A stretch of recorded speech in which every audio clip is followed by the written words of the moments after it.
Hello people, how are you? Happy Thursday. That's time for tips, tricks, talktorial time. It's Triple T Thursday. I'm your host, Shelly Saves the Day. I'm very excited to be here with you today because we are going to be tackling a very fun subject, I think, which is sales tactics. It's technically sales tactics I hate, but I didn't know what YouTube was going to do to me if I used the actual word hate. So I was kind of like strongly dislike.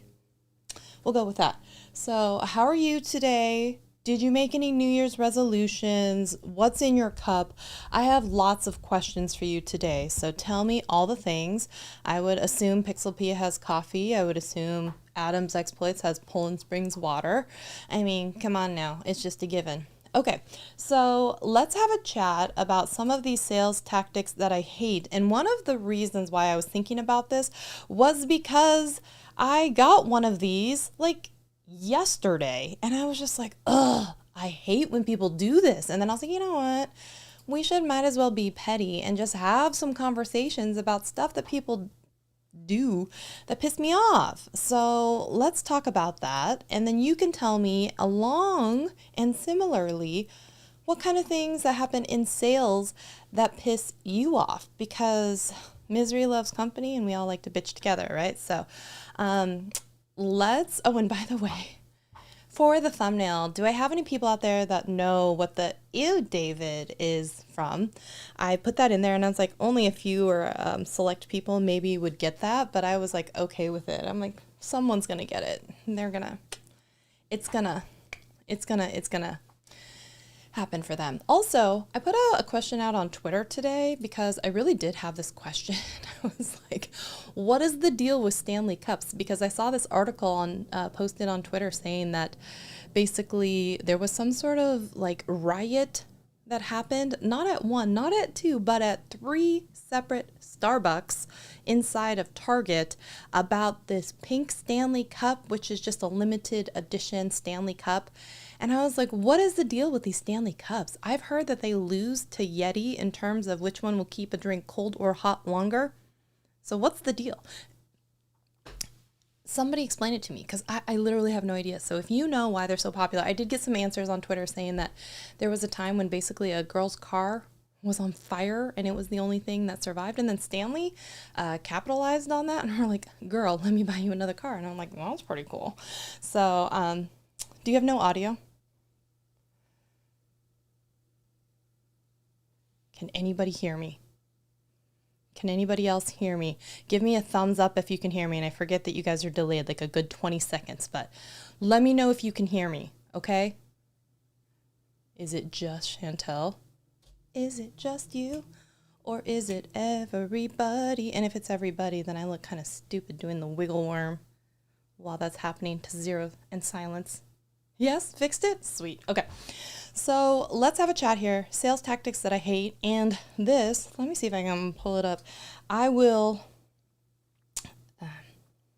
This is on the list, but we could start with it. And then feel free to share. What are some sales tactics that you hate? Okay. Well, actually, maybe we'll wait on that one. So starting at the top, I actually made notes. Who is she? Prepared? What? Excuse me? All right. So you made it to the gym after a long time, didn't do many exercises, but at least you have. Nice. Okay, sweet. All right, sales tactics that I hate, starting with number 1.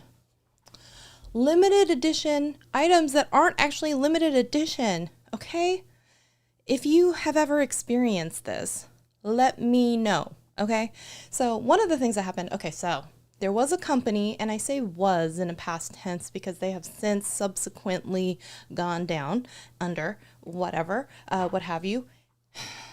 They did and didn't at the same time. So there is a beauty brand called Becca Cosmetics, okay? Becca Cosmetics is known for making these beautiful highlights, which have gone a little bit out of fashion, but they had other products too. They had foundations and, blushes and all kinds of other products, under eye concealers, but they were most known for these highlighters, okay? And they did a limited edition highlighter with a beauty creator called Jaclyn Hill. Now, Jaclyn Hill, at the peak of when all this was happening, Okay. We're not talking about Jaclyn Hill now. We're talking about Jaclyn Hill 2016, where she was on top of the world. Okay. And if you don't follow along that saga, it's a whole thing that we would need a whole other hour to talk about, and you guys didn't even ask for that or care about it, so we're just going to keep moving on. She's a person who was very big in the beauty community. They did a limited edition champagne pop was the product name highlighter, because Jaclyn was known for highlighter. It was 2016, everyone was doing it, right? Now this limited edition highlighter was done in a split pan, so two different things in one compact by itself. And then it was also released in like a palette that had a couple of blushes that were some of her picks, maybe not special to her, but her picks. And then whatnot. Okay, so all of a sudden this is limited edition. You got to get your hands on it. It's a very big deal. And so people went out in droves and bought this. They really did. A whole bunch of people bought it. Then lo and behold, a little bit later, okay, they decided to do an expansion of this limited edition. And sorry, that's when the face palette came into effect. And so the blushes, the face palette with a new sister shade, okay, a sister shade she had created called Prosecco Pop to go with Champagne Pop, okay. Why I'm giving you this much detail, is it helpful to the story? Maybe, maybe not. Let's just go with it, okay. So then, right, this limited edition packaging, limited edition thing, and then after a little while, it turns out that their collaboration is no longer, right? And so people are like, oh man, I missed my chance at Champagne Pop, the highlighter. And it's a beautiful highlighter, sure. Tell me why, very Backstreet Boys of me, I don't want to get demonetized already and get a copyright claim. Then they released a Champagne Pop just without Jaclyn's like face and name on the box, but then made it part of its like permanent collection, this color that she had created for them. You know what I'm saying? And now all of a sudden people are like confused and we're like, excuse me, you told me this was limited edition. I bought two as a backup just in case. And now you're telling me not only are they available anyway, they're like half price because it's the holidays or whatever. And people were pissed. People were really upset. And I know this sounds like, who cares?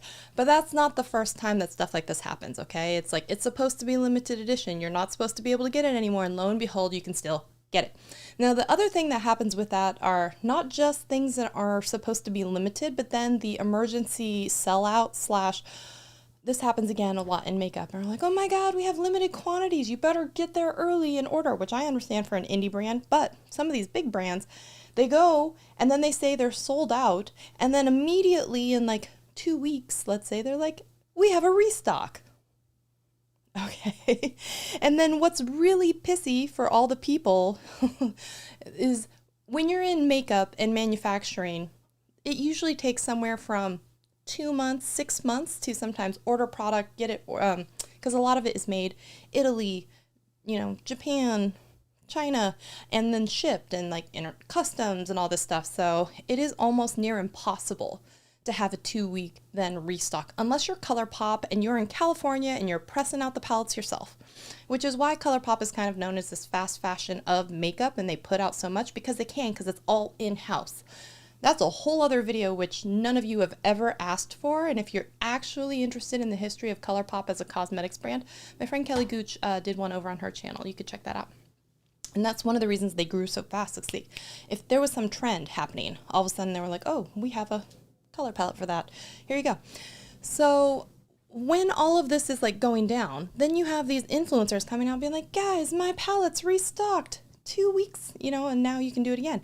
And people are mad because what do? They set their alarms, especially people who are like international and have paid crazy amounts for like shipping or something like that. And a lot of people get really, really upset when all of a sudden the thing that's supposed to be out of stock, not out of stock. And you're like, you're such a bullshit liar if you're trying to really tell us that this thing was so out of stock that you just magically restock that fast, because everyone in cosmetic manufacturing, except for ColourPop, knows that that is impossible. So can I get a yes, you're with me, or you've ever heard of this or anything like that? No? Okay. Because maybe you've had something like this happen too as well, right? Okay, let's keep going. So with the emergency restocks and everything, and everyone's getting FOMO, and you are like, oh my God, I better get it before it sells out. And then you're like, I'm one of the lucky ones. I got the pallet or whatever it is. And then they're like 2 weeks later, it's like, it's here, it's back. Everyone can get it. And you're like, what? It makes you feel resentful of the brand and possibly even the collaborator of the thing, where you're like, you sneaky little asshole. All right. So the next thing that I really don't like when it comes to sales tactics are year-end sales that keep going after the year end. You know what I'm talking about? Where it's like, we're going to end 2023 with this deal. And then it's like, but you must act before December 31st because in 2024, we are not going to have this deal anymore for you. And what do they do? On January 1st, you get an email that says, New Year's resolution. Guess what? Due to popular demand, we've extended this offer another 24 hours, another week. Hurry, cart closing in 72 hours. And you're like, just me? Just me? So what really irritates me about that, you have two people now that are going to be kind of like pissed off. You've got the person who actually dug in, did it, and was like, oh my gosh, I actually have to do this before the end of the year. Let me move around some money. You know, my account's in Switzerland all of a sudden so I can buy this pallet or whatever it is. And then how does that make you feel when on January 2nd, they're like, you know, one more week, you have to do it now. You have to do it now. And then 1 week from then you get one more. This extended till the end of January. And you're like, bun of a sitch. I could have had an additional 3 weeks or whatever to have that money around Christmas time. Has anyone experienced this? And so it makes you distrustful of the brand, first of all, because you're like, you said the end of the year. I did what I was supposed to. I did my due diligence. I did my research. I bought the thing. And now you're giving all the people who procrastinated the same deal as I got? What about a loyalty like bonus for the people who actually did it by the timeline that if you're not a person of your word to say, hey, this deal ends at midnight, then end it at midnight. Then the next time that you put out an email that says, hey, this thing ends at midnight, people are like, oh, you better get in on that because they mean it. And they mean it Pacific time, not Eastern time, Pacific. You better tune in for that. And so you actually erode trust on both sides because also if you're on the other end and you're like, oh, I was thinking about it, but I didn't do it. I didn't pull the trigger. And then you're like, January 3rd, new date. And you're like, okay, maybe. And then you're like, well, I bet if I just wait a little bit longer, they're probably going to keep extending it. And they do. And all of a sudden it's June, right? And you still didn't buy it. And so all of a sudden now you've got a new group of people that are kind of like, I don't even know if I can trust this. Why are you discounting all year? It's never full price. So why would I want to buy it now? Right? No, thank you. So if any of this is making sense to you all, can I get a thumbs up? And also, how rude of me. I did not tell you what's in my cup today. All right. I don't know about some of y'all. That's so much too much information. I have digestive issues where I just am always like really bloated after I eat food. I don't know why. So I was told that apple cider vinegar is going to like help me from the inside out and I need to drink it every day for the rest of my life. I don't know if anyone else out there is on an apple cider is the best kick. I just got like a jug of apple cider vinegar delivered from Amazon this afternoon. So I was looking at some of the ways and some people are like, you cannot just put that in a shooter and like take it. It's like disgusting. It's gross. And I was like, I'm not about that life, but I am about the tea life. So I have put apple cider vinegar in boiling hot water, stirred it up, and I'm treating it like an apple cider tea or just warm apple cider. And it's pretty palatable this way. And I figure this is probably going to be one of the only ways I'm going to be able to drink it, but it is tart. And this is extremely diluted with water. So take that for what you will. I'll report. You don't want to hear back about my digestive issues. For the few of you that may care, check in with me in a couple weeks and maybe I'll tell you how it's going if I've actually done it. Okay, it's too hot though. The Ember mug, so good. Okay. Out of my realm, you said pallets, and I thought wooden squares that you transport product on. You know what's really funny?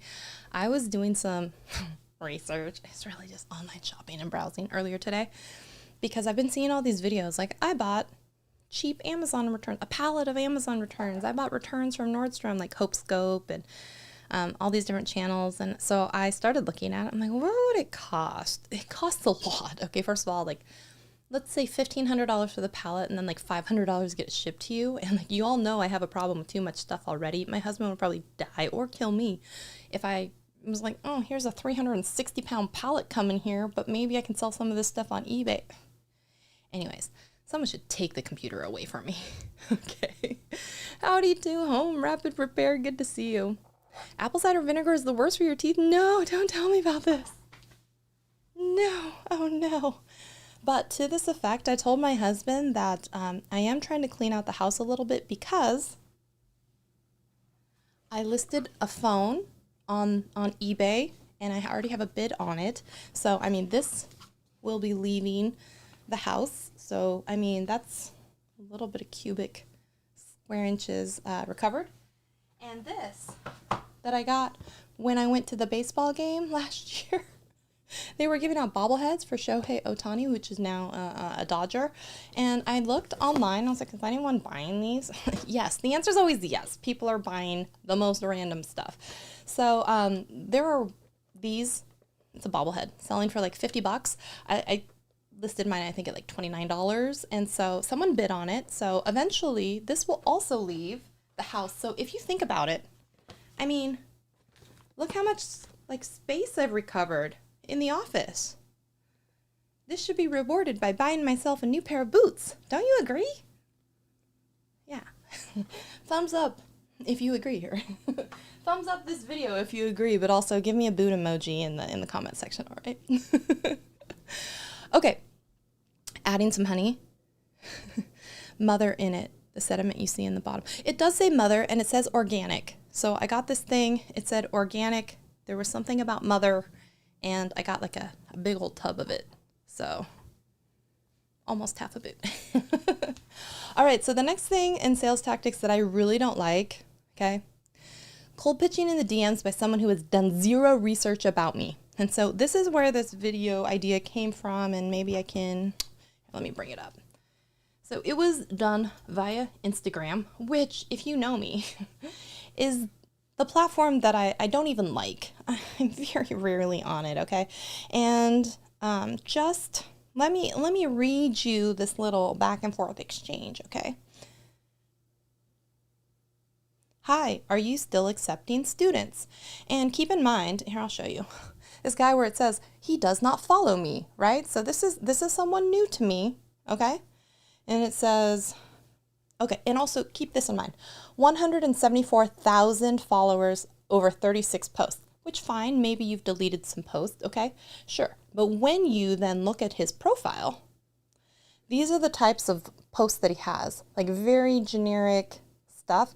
And if you look at one and it says like 29 likes, and this one is 50 likes with an account of 174,000 followers, right?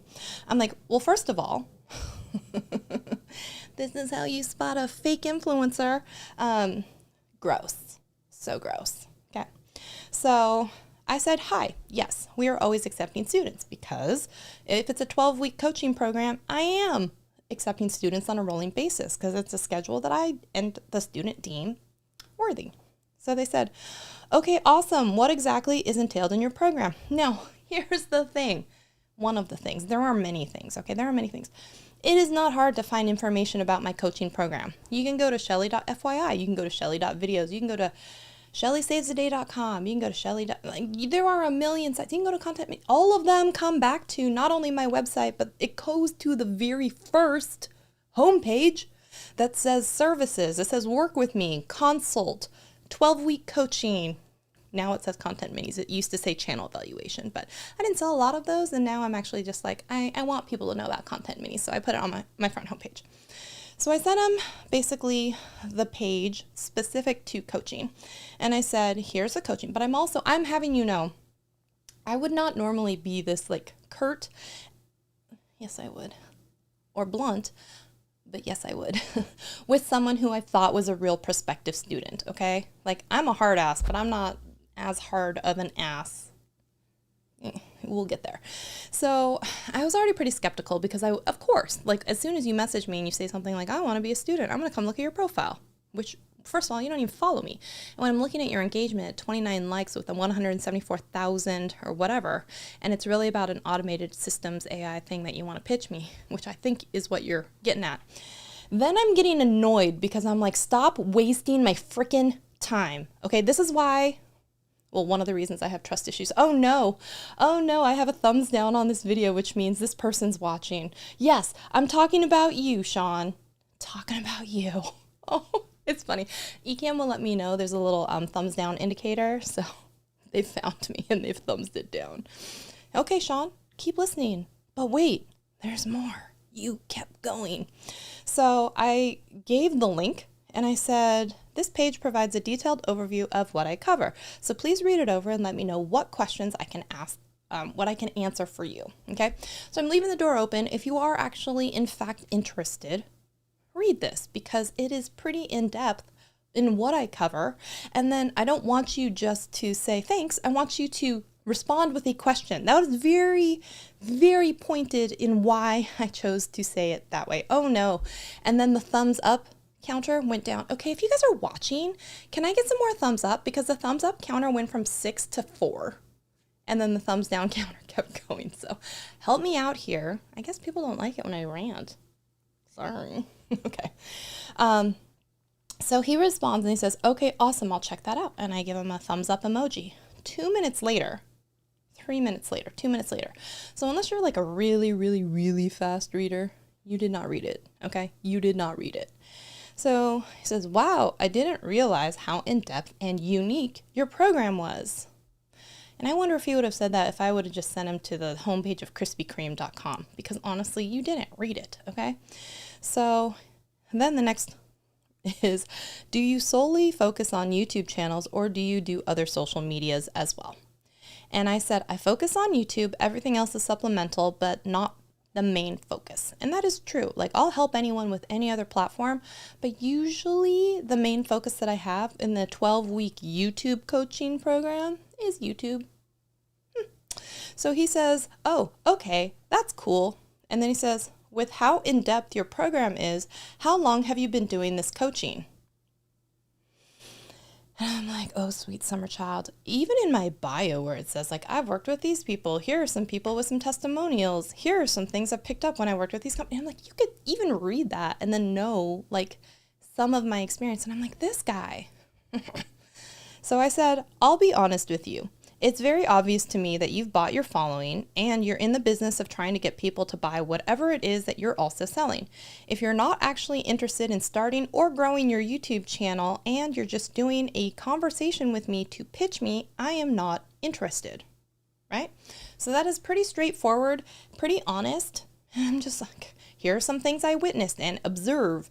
Your following is not real. You can be insulted by that. You can come back and tell me why it looks like that, or you can just, he glosses over all of this. And the next thing is, okay, thanks for your, that said, thanks you. That's understandable. Would you be willing to at least hearing what our service has to offer? What did I literally just say? I said, if you were just having a conversation with me to pitch me something from your fake account, I am not interested. So I responded with no. I don't think I could be more clear than that. He says, okay, thanks for your time. So you're not interested in being a student. You're only interested in pitching me whatever your service is, which looks like a shitty service to start with. That is not how you pitch someone in the DM. Okay. No. Then not only that, I got a LinkedIn message, and this is going to roll into the next thing I really don't like about pitching in the DMs. Okay. So this one was, but this is not the only one. Okay. Oh, did I already? Dang it. I already deleted it. It's already in my trash. I should have screenshot. Did I screenshot it? Because that would have been what I would have done before I deleted it. So let me see if I did first before I say anything. I did not. I'm a dummy. Oh, no, I did. This was another pitch on Instagram. Again, at least this one may or may not actually be a real following, but also you do not follow each other. Okay. So the first message to me in the DM, not hi, how are you? Not I've seen this video and I really liked it. The first video was, hello, Shelly. Here's the thing is that if you also do not pay attention to some of the little things, like capitalize my name or you spell my name incorrectly, like with an EY or anything like that, I really don't like it because I find it disrespectful. It's like, hi, person that I want to converse with, but it's my username is literally my name. Like, can you, a little effort, attention to detail, okay? But hi, Shelly, spelled incorrectly. And then non-capitalization, and I'm not trying to be the grammar police, but like the very first time, you don't know me. You don't know if I like abbreviations and all kinds of weird, like, anyways, currently, are you currently, and then capitalize, looking for a YouTube non-capitalized video/reel, and a reel would be Instagram, okay? Editor, ? I edit reels, 5 reels for $250. So this guy's charging $50 per reel, okay? And three YouTube videos for $350. Let me know if you will be interested. And I'm like, listen here, Johnny Five. I literally own an editing company, which you could read if you looked at my bio that says owner of Content Minis. What do you think that is? Maybe do some research and click on it with the profile that says, fractional video editing service. So if I own a fractional video editing service, do you really think then the next part was, hey, could you edit mine for 5 reels for $250 when our monthly service is like $550? So do I think then that the service for double the price at $250, let's just do some rough math here. Do I think I could get more than 10 reels in a month? I already get more than 10 reels in a month for, like, it's stupid the way that this guy pitched me because he has obviously no idea, like, anything about me, who I am. Like, I find it disrespectful. It is disrespectful, okay? And I was just like, block. So, absolutely not. I'm not accepting that message either. But then, the next thing that actually really grinds my gears, okay? Cold pitch DMs by someone basically pitching me to work for a company that I own. It's not cool. Pitching me work so that I can do something that I already do on my own, like YouTube. Like I've definitely had people who are like YouTube SEO experts, and there are all these people, you know, from Fiverr and whatnot. And I am not trying to stereotype. A lot of the time, English is not their first language. They take a screenshot of vidIQ or something and they say, look at all these places that you're missing and I could help you. And I'm like, no, just stop. Anyways, so I do not like that. The next thing I don't like is on LinkedIn when they immediately have a sales pitch, maybe before or even after I've approved a connection request with them. No hi, no how are you, not looking forward to interacting with you. Like, oh, you're in my space, you know, oh, you're in Seattle, anything. Before being like, are you looking to grow and scale your systems to a 10K month? And being like, no, are you not ready for a 10K month? And I'm like, I'm not ready for this email or this like LinkedIn request anymore. And I will immediately then go unconnect with them because I find that rude. I don't like that. I don't like it at all. Okay. Now, have you guys gotten any of those? Have you gotten any of those? The cold pitches in DMs, the cold pitches on LinkedIn, any of that stuff? Yeah. Anyways, no more the mini steps, right?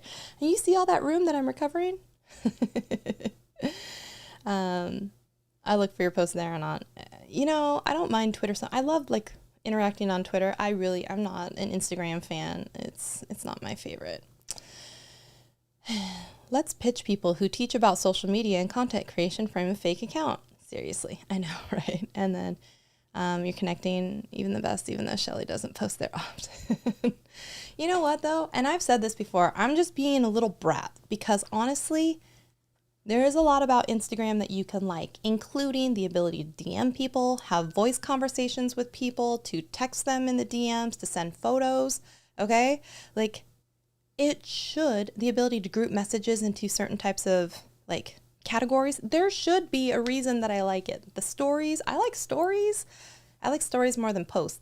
Oh, by the way, I forgot. I posted a pair of boots for sale on my personal Facebook page, which were actually the flower boots, last week's boot of the week. Because I was like, one, I need more room on the shelf. I told you my big annoyance with those boots are that the boot straps are on the inside.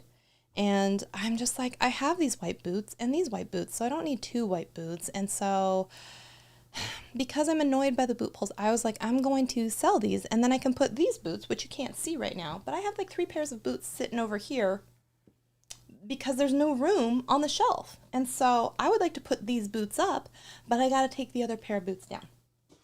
But I'm going to do that by selling them. And so I'm also clearing room and trying to raise some money, okay? Look at me, pat on the back for Shelly. Shelly, EY.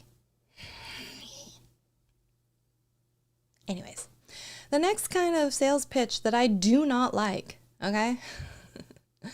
Non-BCC on massive email blasts. And what I mean by that is some company will get a list of like 300 influencers, and they don't know the difference between CC and BCC. So what I actually then get is an email that I know has gone to 300 other different people because I can see all of their email addresses, which I think one is a huge like data privacy type of thing. Like I don't want my email showing up with 300 other influencers, like because people are nosy and we start looking like, are any of my friends on this list? Is there anyone I've wanted to connect with and I didn't know what their email address was? You know what I'm saying, right? I don't like that. Okay. And I'm just like, You know what's also worse though, or actually great, is when they respond all. And then you start to see something like, yeah, just send me the product. And someone else is like, yeah, for $1,500. And you're like, oh my gosh. Well, one, it's nice for the transparency, but like, did you guys not hit reply instead of reply all? No one has taught email etiquette for content creators. I don't even know. Should that be a thing? Email etiquette for content creators. Maybe it should be a thing because Lord help me, some of the replies that I've seen, awful. Okay. Really bad. Okay. So one, it's privacy concerns. Then it's only good for like knowing which other creators are on the list. And then if I see someone respond and then they be like, $20, please. And I'm like, you have a huge channel. Would I slide into their DMs and be like, dude, not only did I see this because you were on non-BCC, but you replied all, you need to raise your rates. Absolutely. Raise your rates. Okay. That's what I would use that list for. So, okay. So, when it comes to email though, okay, the other things with emails are the obvious fill in the blank template with different sized fonts in the body where it's like fill in name of influencer. Actually, I've received that email as well. Fill in name of influencer. So I'm talking like, hello, fill in name of influencer. Or I see like, hello, Shelly spelled incorrectly, first of all, in like a completely different size font. And then like they haven't figured out that when you copy and paste like some sort of Word file and then put it into the body of an email and then like maybe it changes the color background and the font size and variation is like different than what they were composing the email in. So now you've got a telltale sign that this is a email copy and paste entire type of template. Or swipe file is what they call it in the biz. That kind of thing really annoys the shit out of me. I don't know why. I am petty that way. Again, it's email courtesy, not only for brands working with influencers, but for influencers on the other side. Being like, if you see that, no, run. So the email that's disguised as a response, if you've seen this, you'll have the one that says like RE, like which would happen if you respond to someone and it's like regarding this last email that you sent. So when you see that, your mind gets tricked into, oh, I've already conversed with this person. Oh, we were talking about something. Oh, we were having some sort of chain topic discussing this.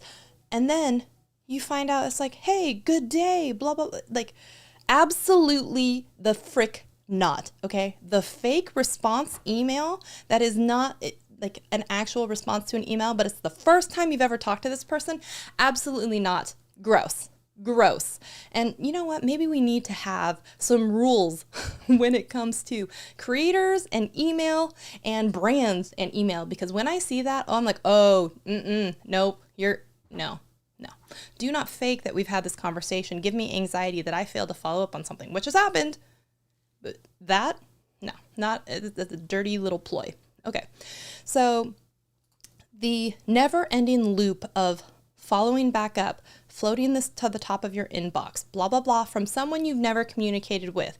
So it's someone, not even the fake response email, but just like following back up on this, circling back to the top of your inbox. And I'm like, girl, gentlemen, if I did not respond to you the first 15 times, what on God's green earth makes you think that the 16th time, because it's sweet 16, I'm like, oh my gosh, I have come to my senses and I need to respond to you. Clayton. Absolutely not. Gross. Take the hint. In fact, I was once caught in an email sequence for a company that I was already an ambassador for. And finally, after like the 16th email, I did respond back and I'm like, hey, look, I know I'm in some sort of sales funnel. I already am in contact with you. I already am a client. I don't need this. And they were like, oh, so sorry. We'll take you out of the sequence. Maybe some diligent research that would let you know maybe I'm already paying for this product would get me off of the sales funnel like loop. But it does not, alas, it does not, okay? So all of a sudden then we have all of these emails, right? With the disguised as a response. We have the copy and paste, obvious from a swipe with all of the different size fonts. We've got the let me circle back up and not taking no for an answer. Then we have the emails. I did not realize I was so fired up about emails, but I am. Okay. We have the emails that are from a company that you never signed up to get on their email list for, and make it harder than canceling a gym membership to unsubscribe from them. You try and hit unsubscribe. You find it at the very bottom. It's hidden in this little link, at the very bottom. And then you go there and then it says like, forbidden, access denied, and then pet peeve, when they do that and they're like, please fill in your email. You already know because you've emailed me and it's directly linking from the email. Like, why do because then I have to go back to the email that I'm trying to find it, hit the reply just so I know which email address that I need to unsubscribe from, which I never signed up for in the first place. Okay. So that a lot of stuff about email. Okay. Don't like it. So we've talked about the never ending loop, the follow-up from someone you've never communicated with, the email that's disguised as a response, the obvious fill in the blank template, and the inability to unsubscribe from this email list. Okay. All of those. Brands are really messing up with creators. The last one is the incessant daily. I'm looking at you, Temu. I'm looking at you.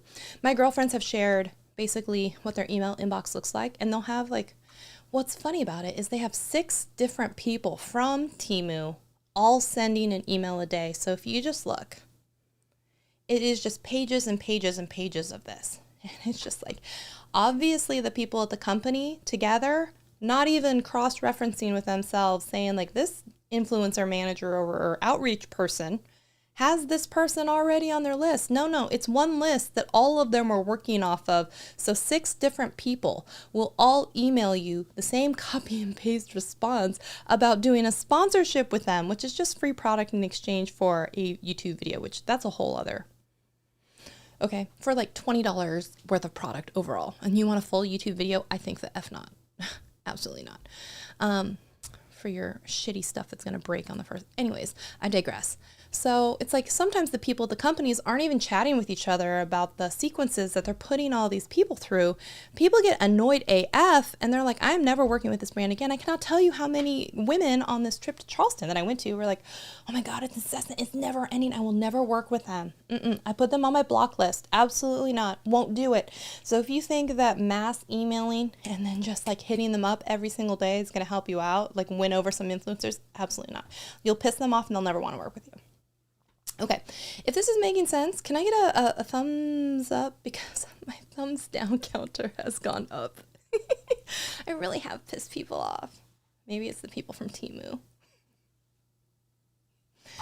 All right. I dislike chain texts and messages. I get all the back and forth, and 3/4 of the time I'm not interested in the topic. Exactly. Hey, the boo, the man about tech is here. Yes. Yeah. Internet netiquette. I know. I feel like there should be like an Ask Shelly, just like there's Ask Amy and whatever, Ask Abby, for like email etiquette across social media between brands and influencers. Because man, there's a lot of stuff that I see that I really hate. Sounds like they should hire you instead. Yeah. I might want to share a short reel or video of this on the IG. People like drama. Ugh. Is it me? Am I the drama? Am I the villain? I was talking about this today on Twitter with my friend Tina, the fancy face. And I was asking, I was like, why are these Stanley Cups so popular? And then she actually said kind of that quote, like, is it me? Am I the drama? And the second half of it is, maybe I'm the drama. Maybe I'm the villain. So that just kind of reminded me of that. Okay. So we've talked about all those things. Now, the next thing that we're going to talk about is the won't take a clue or hint that you actually have said no. Just like that guy in the DM where he's like, is it still okay if I pitch you? It's like, absolutely not. No. And, okay, the last thing that I'm going to talk about for some of the stuff that really annoys me is everything to do with the webinar sequence. Okay. If you're unfamiliar with the webinar sequence, okay, Timu, you have not been chosen, I'll tell you that. Usually at the top of the funnel for a lot of people, you're going to get invited to some sort of webinar, okay? Most people are smart enough to know that at the end of a webinar, they're going to pitch you something, okay? It could be a coaching program. It could be a mastermind. It could be like some product. And usually if you're on the webinar, they're going to try and throw in maybe some bonuses and it creates that FOMO because that limited time offer, which was coming up at the top of the hour where I was saying all the stuff about limited stuff that isn't limited, blah, blah, blah. And that fake FOMO, for fake scarcity and timelines. So webinars are sometimes the worst at this. They'll be like, well, if you sign up for my 12-week coaching that I'm pitching at the end of this webinar that I got you on for 1 hour to teach you how to be more successful and grow on YouTube this year. You guys have all seen that, okay? Like that is a very standard practice. Sign up for my masterclass is usually what they'll call it. Sign up for my masterclass and you have to give them your email, right? So they can hound you relentlessly afterwards for people who didn't actually finish the sales funnel process, okay? They're collecting emails. Don't get it twisted. Nothing's for free, okay? I mean, and I would be completely transparent with you if I was doing a webinar style presentation, and this is exactly the formula how you do it. I make no qualms about that. I don't like it when they try and be sneaky and deceiving about it, okay? So they're gonna say, come to my free masterclass, a 2-hour presentation with question and answer at the end to answer all your questions about how to grow on YouTube and crush it in 2024. Who did I sound like? So you sign up for the webinar, you give them the email, you show up at the designated time. Now you got a couple of things going on. Do they give you some information? Sure. Is it how to crush it? It's usually very generic information that you're going to find in most of their YouTube videos anyway. There's nothing usually groundbreaking and like phenomenal in these webinars. It just isn't. You always hope that there's going to be. And then you start to wonder why a quarter of the way, a third of the way, halfway through their thing, they're like, oh, and this student of mine, when I worked with them, and this is why we're bringing up in the webinar, had an amazing transformation. And you're like, oh, yes, only people that worked with you had this amazing transformation, right? Okay. So as you get towards the end of the seminar, they're like, yeah, you guys, we are going to, like, I'm going to be offering this coaching program, and I'm only opening it up to, like, the first 20 people who actually sign up. And if you sign up while we're actually still doing this webinar, you're going to get a bonus call with me. Usually it's, a $200 thing. I'm going to throw that in for anyone who signs up while you're on this webinar. And you're like, oh, dang, Shelly charges $200 for this thing. Like, maybe I should sign up, right? Now you're starting to be like, because what they're trying to do is build your basket by building the bonuses, right? So you're like, oh, well, I mean, I know she's going to pitch me something at the end. It's going to be a course for $2,000, but I'm going to say it's $19.97 because somehow that is more palatable to you that I started with a 1. Sneaky sales tactic. And for some reason, 7 is luckier than 99 because people have gotten smart to 99 and 97 is somehow more palatable. So I'm going to sell you my 6-week coaching program, let's just say, for $19.97.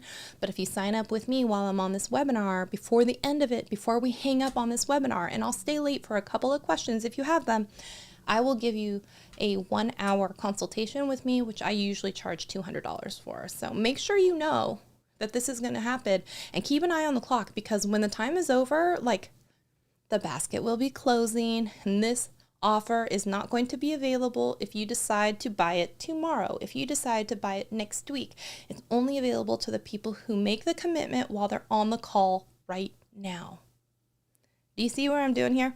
I'm creating the FOMO, I'm building my basket, I'm trying to show you the value, and I'm making you feel like you will miss out if you don't do what I'm asking of you.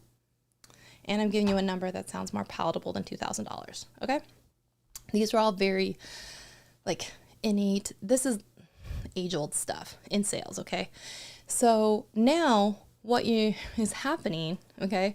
The entire webinar is designed specifically and solely with cherry-picked examples of people who've gone through the program in the different modules and steps that they're trying to demonstrate and point out why, like, working with me as the coach was successful for that person, right? So, oh my gosh, you guys have to meet Susie, and like before working with me and my team, you'll always watch in when they start saying my team, because you don't actually get to be with that person for a lot of the time. That's also another way that they get you. If you want that person, then you pay $49.97. Anyways, so now what you have is someone, and they'll sneak that in there usually towards the end. If you work with me and my team. So you think you're signing up for a service with me, but I say me and my team, and now what you actually have is mostly my team and a little bit of me. They reverse it on that. So now I'm giving you all, so you guys can recognize it. You have seen the signs, but I am just telling you now so you can recognize it if you've not been through this process. So now what you've got is this limited time basket with a FOMO with a time deadline, right? But you know damn well and sure that next week when they run that same webinar, or 3 months from now, guess what? Those bonuses will still be there. And if you don't, or there will be different bonuses. And if you don't believe that, then like there's some land in Florida that I would like to sell you, okay? So now what you have is then the question and answer period. And now you have some people who are trying to be like, well, I didn't really get what I thought I was going to get from this thing, but maybe if I paid for the coaching, they'll have more time to respond to me, answer my questions, help me crush it this next year on YouTube, right? And it's setting up this false expectation and narrative of what's going to happen too when that happens, because it's usually not, you're not going to work with the person that's usually running the webinar. The other thing that irritates me about the whole webinar series are for the people who try to pretend that the webinar is live when it's pre-recorded. You know who you are. You are slimy, scummy people. And you even throw in some comments like, oh my gosh, Susie just bought in on the YouTube coaching program. Susie, I'm so excited that you're going to be joining us. And one of the reasons that I know that stuff like this happens, okay, is like, because there will be people who are like responding in the comments. They'll be like, oh, that's me. That's my team. As that person who's supposed to be presenting live. Okay.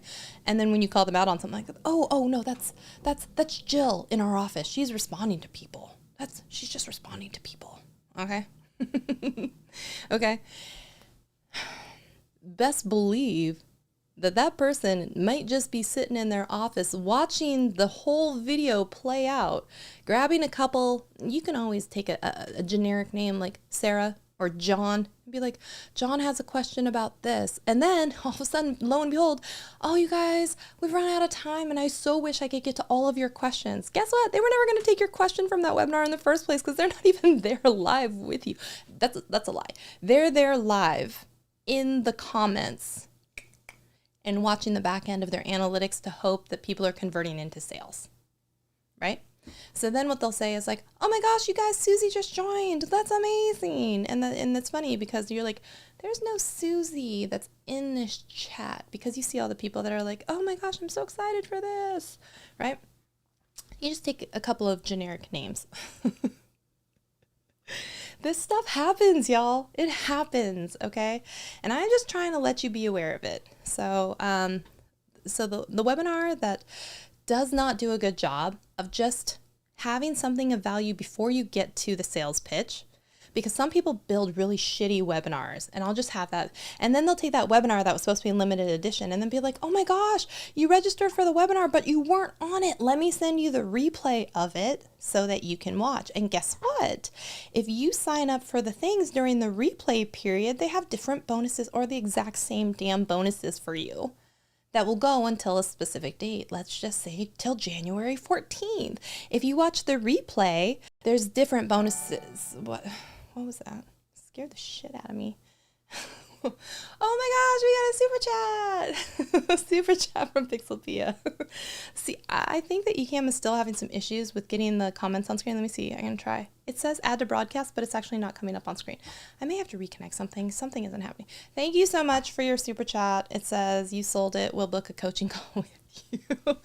Pixelpia, you've been a channel member for so long. I've told you, you don't have to. You don't need to buy one. I will just give you one. Okay. So, put me in, coach. I'm ready to play. Anyways, you know what I'm saying. Just contact me and we will work it out. All right. So the whole webinar funnel, just be transparent about it. It's the people who are like slimy about it and not transparent about it and then try to pass it off as live when it's obviously not, or just throw in things like that to purposefully deceive you as a viewer. Those types of things really, really make me angry. Okay. So there you go. All right. So those are just a few of the sales tactics that I hate. And I'm so glad because it takes us up to about the right amount of time. So for the 4 of you that are left, because I think it says like 5 and I'm one of them.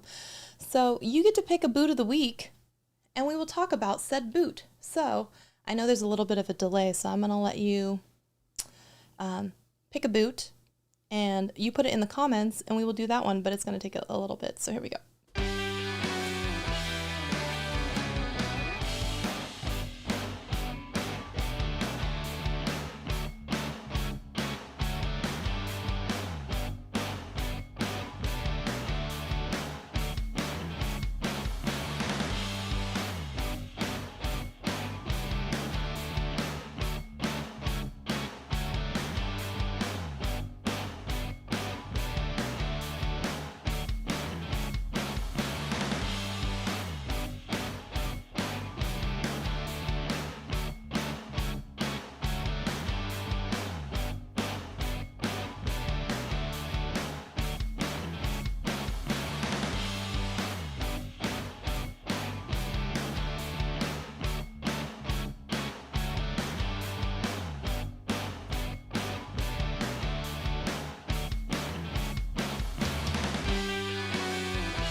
Also, I'm so rude. I forgot this one.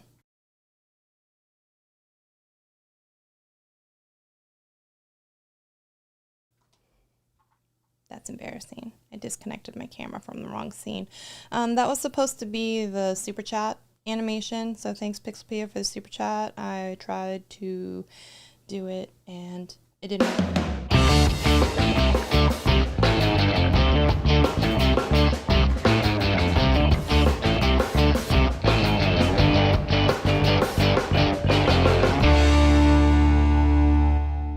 Rude. It disconnected my camera from the scene, and so I tried to add myself back to it and added a second camera to the scene, which meant I was just hanging out on the one side by myself like a loser. Anyways, sorry. Okay, the purple one, if we haven't done it, second row from the bottom, first boot. You're very second row from the bottom. Second row from the bottom, first boot on the left, which would be neon green, but for you it wouldn't be neon green. Wait, this is actually the second row. Damn it, this is hard, difficult things, because I'm also like, I'm looking at it from behind me, so I would need to turn around. It would be the one on the right, which would be this one. No, but the left for you would be over. You see my brain trying to work so hard and process this. Like second row from the bottom, second on the left, so left for you is my right. So anyways, so we're gonna talk about the purple boot. I think we have done the purple boot. You know what, you guys stink at this game. Let me choose my own boot of the week. You know which one I am gonna tell you about?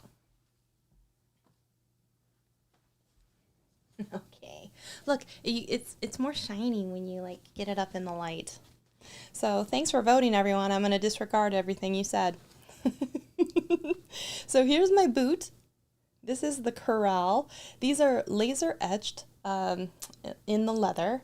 And then there's black sequins behind. And then they have little metal studs as well with about a 2-inch heel. And like I said, this is corral. So originally when you get the boot, it has this little design all over the entire part of it. But obviously I wear these boots and like on cement and gravel and stuff. So what are you going to do? And the nice thing about corral is most of, oh, by the way, you can see the pool noodles are what you put inside to help you keep the shaft upright. Okay, you're in the boot club now. I know, Pixelpia, you got fringy boots. I loved your photo, and I did not realize that your feet were so small. You are so lucky because when you go to a boot store, not only could you buy kid boots, but almost all the time, whenever boots go on clearance, it's either the really, really big ones or the really, really little ones. So anyone who's a little bit like in that middle range, like if you're a 7.5, 8, 8.5, something like that, sometimes all of a sudden it's like those ones go first, right? But if you're like a 5.5, those ones will be around for a while. Or if you're a 10 or something like that, like you're in a sweet spot. I like the fringe though. Okay, so this one's black. Yeah, with the black sequins, okay? This is a pair of boots that I got after the little YouTube boots, right? And these were the Circle G's. The Circle G's are the little kid's sister brand to this, which is the corral boot. So this boot was more expensive. And what I remember about this boot, there was a girl on my dance team that had these boots, or a style that was very, very similar, because there's a couple styles that look very, very similar.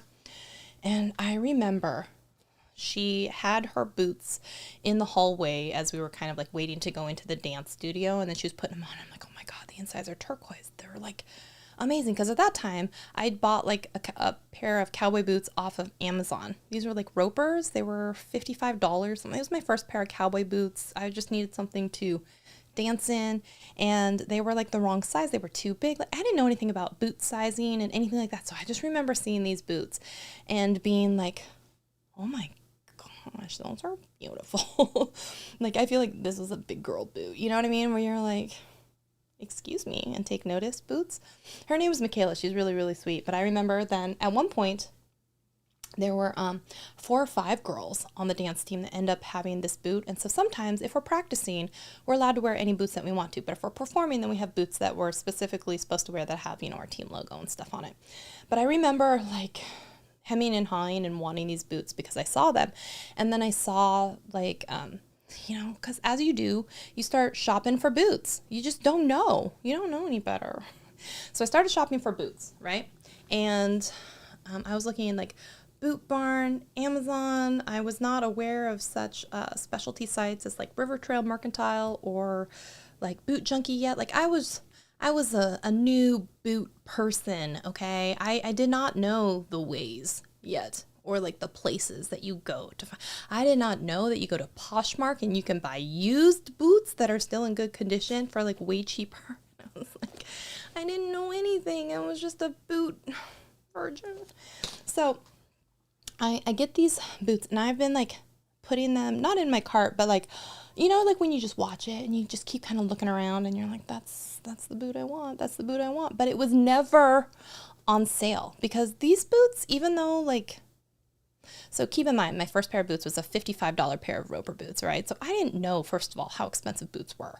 Like $1,000 boot was not even in my like realm of possibility. Whereas now I know like the Lucchese boots are like $2,000, and like the specialty like made boots are like $2,000. Okay. I had no idea. So I was like, these were around like $260, $275. And I was like, who's ever going to pay $275 for boots? And I'm like, oh, sweet summer child, if you only knew. Okay. Now you're like $275. It's not so bad. It is bad. It's just, you become accustomed to it, right? So this boot, I had been stalking it across all these different sites. And I don't know why, but on Amazon,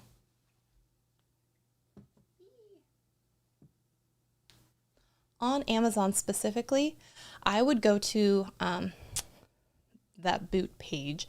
And then I would just kind of like, I would cycle through the sizes and because sometimes if you've noticed on Amazon, they have a size range.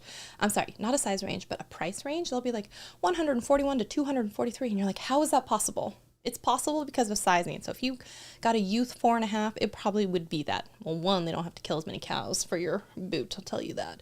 But I mean, sometimes the small and big ones, they'll just go on sale. It just happens. And then the regular, I don't want to say regular, the other more traditionally, like more sold, right? Somewhere in that 7 to 8 range or something like that.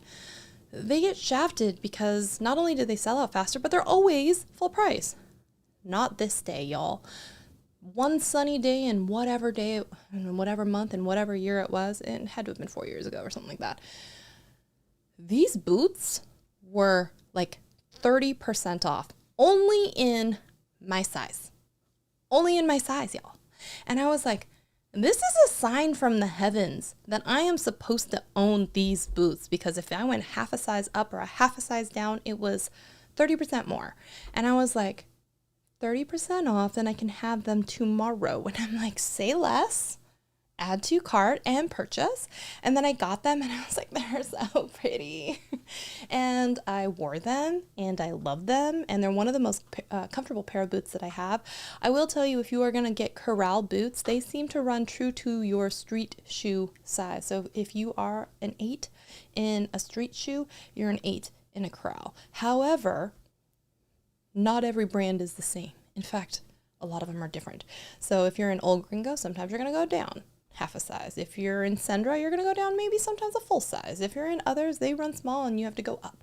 It just depends. And you have to get your foot sometimes into the boot to see and understand. But anyways, I bought the boots because they were 30% off. And then I actually had some boot twinsies, and it was more than twinsies because several ladies on the team had these boots.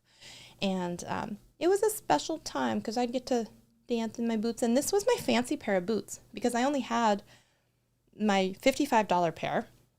And then I graduated into this one, which was a Poshmark one, which I think was like $90. And then I bought whatever the $250 minus 30% boot was. So that was by far my most expensive boot that I'd ever purchased yet.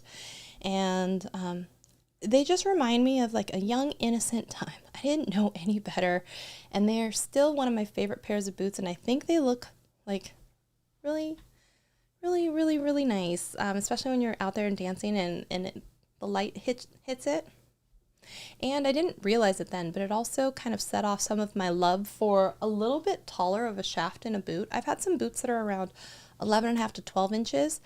My team boots last year, I think, were 12 inches. My team boots this year were almost 14 inches. And I think I am in a stiffer leather, in a taller shaft is kind of my preference. But you don't know these things until you actually are dancing around in boots and you understand what kind of leathers you like and what kind of like foot heel height you like and all that kind of stuff. So yeah, this was the boot that helped me realize what sizing I am in corral, how the heel height affected my ability to dance.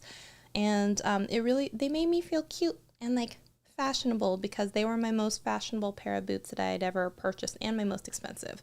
So yeah, that is the story about those boots. They're still available now on Amazon. You can get them. I don't know if your size might be 30% off, but you might want to check it out.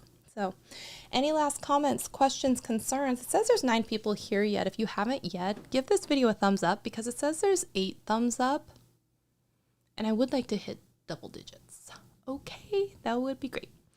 Other than that, let me know if there's a video that you guys would like me to make, because I'm back in my content creator era. And my next video that I'm going to be filming is going to be talking about A/B thumbnail testing inside of YouTube, because now I've done a couple of thumbnail tests and I actually have some results that I can include into the video.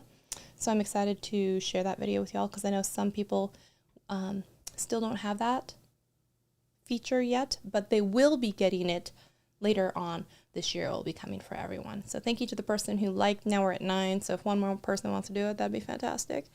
But if there are other videos that you want to see, please let me know. Oh, I think I got a 10th. Thank you. I appreciate you. And the person who left a thumbs down, I don't appreciate you. I know it was you, Sean, from Temu. You know what you've done. Let me just reply all on this email that you didn't BCC, and I will let you know how I feel. Other than that, hope you have a wonderful night. I'll see you around the interwebs. Please answer my survey question. I put it on Twitter, and apparently it's on my Instagram story about why the Stanley Cups are so dang popular. And like, I'm not gonna lie, I saw there was like this pink Barbie Stanley Cup one, and I was like, God, that would be really cool to have that one, but I don't need, just there's no reason for me to have that. Anyways, love you all. I'll see you around the internet. Okay, bye.